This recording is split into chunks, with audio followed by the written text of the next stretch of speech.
So in the last video, we finished this part and we added a bunch of code, but hopefully things are getting a little clear with this video.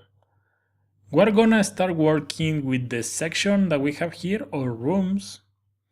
You can see we got this title. Every room has an image, the title of the room, we have this text, and here we have this button that says view all.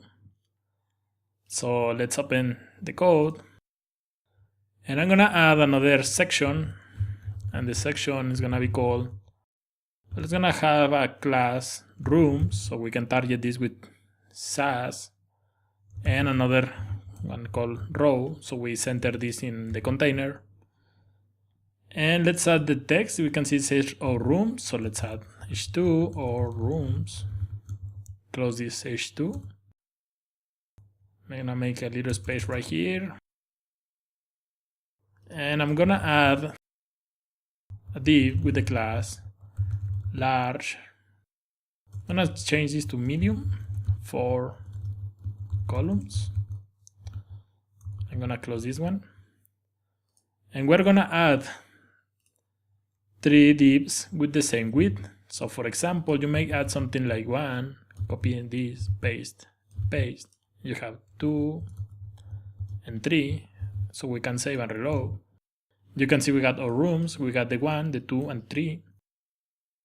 So this is how the foundation grid works. So let's remove this. Let's remove this also. We're gonna add a div with the class room image, so we can target this with SASS. And we're gonna add the image, so let's add img src, and in the exercise files you will find this assets folder, then images, and then we have rooms, assets, images, and rooms, and we have room01.jpg. Next we have the name of the room, so we're gonna add something like div with the class room title. I'm gonna close this, and I'm gonna add an h3. We're gonna add the name of the room. We're gonna add room01.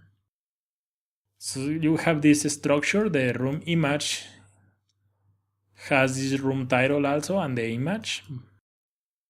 And right after this, let's add something div with the class room content. So we have the description for the room in this section. So let's add a paragraph tag, and I'm gonna get the text from the Photoshop file. So I'm gonna copy all of this, paste it right here, and close the paragraph tag.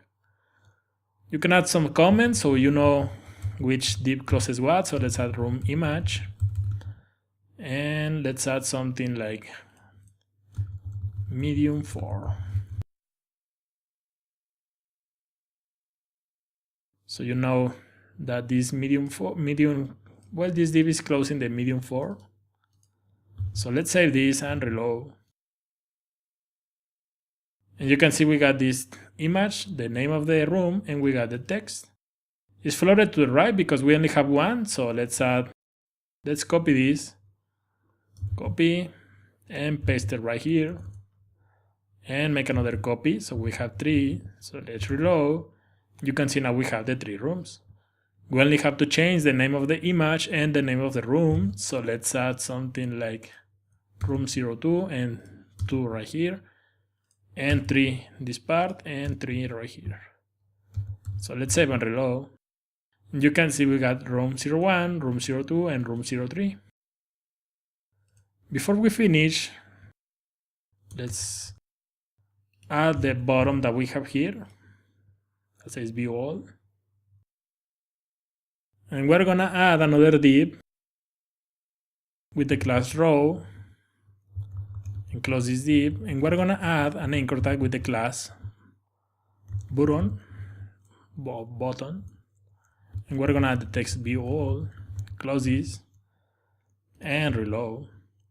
You can see we got this view all right here, but in our design this is here on the right. So let's add another class that is called float right. So let's save and reload.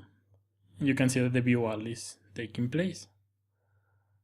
So we only added a small classes that Foundation provides, and we are having this design, or a more complex design. So in the next video, we're gonna start working with the SASS for this section. So see you there.